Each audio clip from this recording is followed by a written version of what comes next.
Решаваш да наемаш апартамент и самият ти не си сигурен колко можеш да плащаш месечно като наем. Най-често използваното правило е наемът да не надвишава повече от 30% месечният ти доход, или иначе казано, ако получаваш 2000 лева, наемът ти месечно да не превишава повече от 600-650 лева. Защо всъщност правилното определяне на наем е важно? Ако не определим правилно месечния си бюджет, който може да отделяме за наем, може да стигнем до ситуация, в която се лишаваме от храна, буквално нужди, които има всеки един, да си купи нова дреха, да не успява да спести дори лев от това, което всъщност получава, и в общи линии да живее не месец за месец, а едвам да свързва двата края. А при въпросът какво правя, ако 30% от прихода, който имам месечно, не стига за абсолютно нищо, ще разгледаме няколко варианта. Да кажем, че един млад човек в София получава средно около 2000 лева, чисто заплащане месечно. 30% имаме 600 лева, които може да отделяме за наем. А къде можем да живеем за 600 лева? Сега ще разгледаме няколко варианта, вече според които самият ти трябва да определиш кое те устройва и кое не те устройва, с кое би направил компромис и с кое не. Влизаме в Имот.bg, избираме имотите за живеене и слагаме наем в евро до 300 евро. 600 лева бюджетът, който можем да отделим. Излизат ни 97 предложения, което е, би казал, доста добре. Първото нещо, което виждаме, е нещо доста интересно. Един и същи имот се предлага в 4 различни локации. Едностаен на 300 евро. Тук вероятността този апартамент да е еднакъв с още 3 имота и да се намира в тези локации за мен лично е много малка, така че трябва да се има едно на ум. Вече оттам нататък продължаваме и в общи линии имаме предложения. Дори имаме стая в центъра на София, която се отдава на наем от 450 лева. В общи линии тук имаме самостоятелна стая, без кухненски бокс, без хазяй.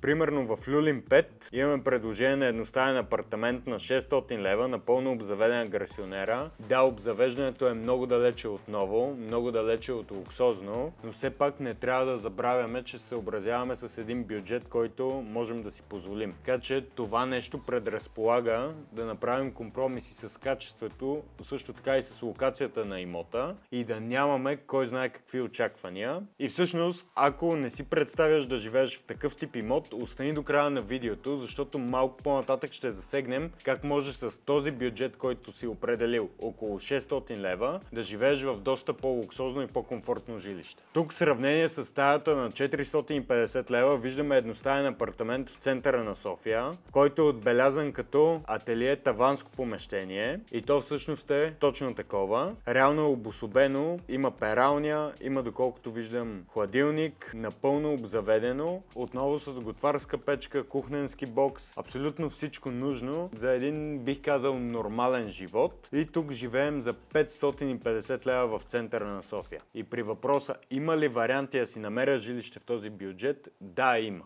На какво трябва да обърнем внимание, когато става въпрос за ателие или за таванско помещение? Тук спецификата, която засяга наемателя, е, че в повечето случаи зависи от общината, в която се намира самия имот. Няма възможност да се направи адресна регистрация на жилището. Сега, има някои общини в София, които дават възможност да се направи адресна регистрация на ателие, но това реално е само единствено по изключение. Така че тук трябва да съобразим това нещо, че ако имаме нужда от адресна регистрация, трябва да намерим жилище с статут на апартамент, за да може да нямаме проблеми с адресната регистрация. Какви са причините, поради които най-често трябва да направим адресна регистрация? Първо, ако ни го изискват за вадене на документи. Второ, ако ни го изискват от работата. И трето, ако имаме дете, което ще кандидатства в детска градина или училище, за да може да се класира по-напред и да получи повече точки, нужно е родителите и самото дете да живее в района на учебното заведение. Но масовото, което се случва, е, че хората не се регистрират, не намират нуждата за това нещо. Така че специално за тези хора ателие, таванско помещение и така нататък също е окей.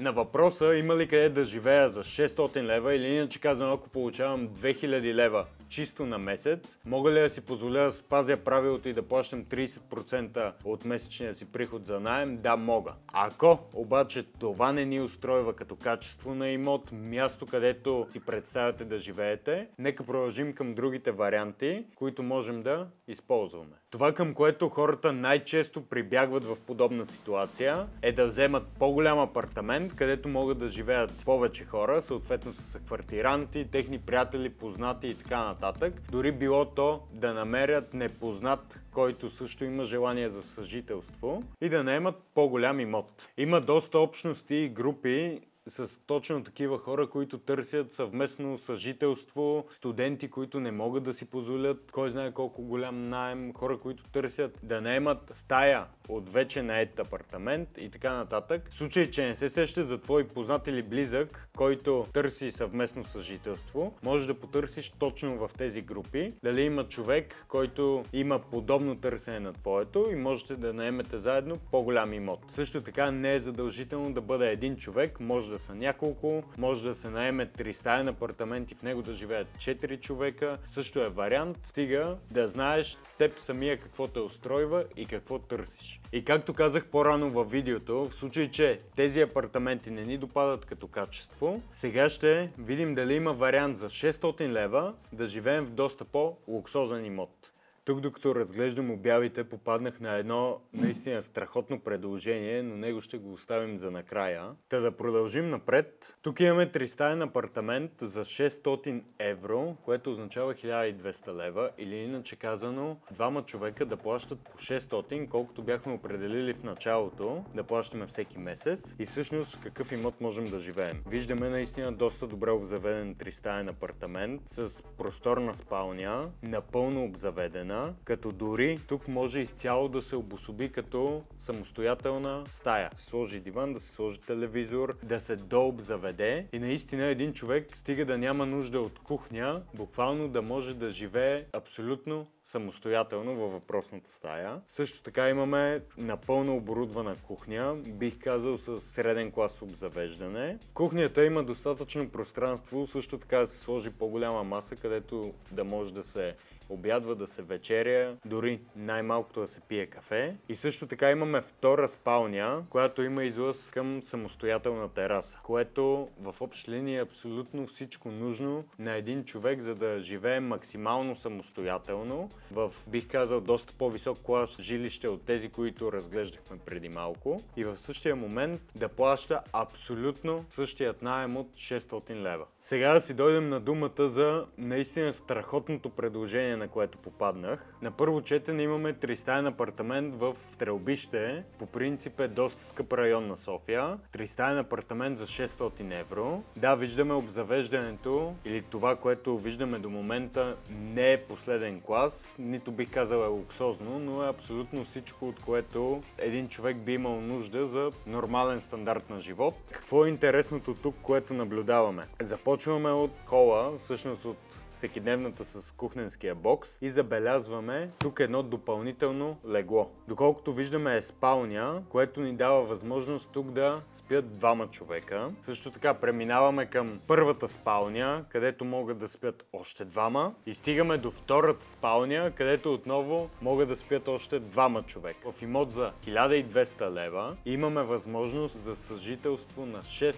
човека, което прави по 200 лева наем на всеки. Това означава да живееш в един от най-скъпите райони в София за само 200 лева на месец. А дори и да става въпрос за 3 човека, средно се пада по 400 лева на човек. Или иначе казано, дори по-евтино от апартаментите, които гледахме в началото, стаята за 450 и ателието за 550 лева. Демек, живеем в по-високо качество имот и в същия момент плащаме дори по-малко. Сега някой би си казал, 6 човека не са ли много минусите? Да, има минуси на това да живеете 6 човека заедно. Най-големият от които е, че ще трябва да се съобразяваш и с останалите 5. Да, ще има опашка на тоалетната, няма да можеш да използваш голяма част от имота през повечето време, защото, пак казвам, ще трябва да се съобразяваш, но не забравяй, че плащаш по 200 лева наем. 200 лева да живееш в София е нещо нечувано и невиждано. имал, а ти самия би имал тази възможност. Има ли плюсове на това да живееш с други хора? Да, има. Дори било той да са още 5 човека. Особено за един млад човек, който тепърва започва да живее в София, има ограничен бюджет. Може да гледа от негативната страна на нещата, може да погледне и от позитивната страна. Каква е позитивната страна? Това е, че няма да бъдеш сам. С идването в София започваш тепърва да се социализира с нови хора. Това могат да бъдат приятелите, които ще останат следващите 20, 30, 40 години, да създадеш наистина едни стойностни контакти и с тези хора да започнете заедно да си помагате, за да може да си устроите животите в София наистина възможно за най-кратко време, възможно най-стабилно. Айде да не забравяме, млади хора сте, случва се от време на време да направите един хубав купон вкъщи, така че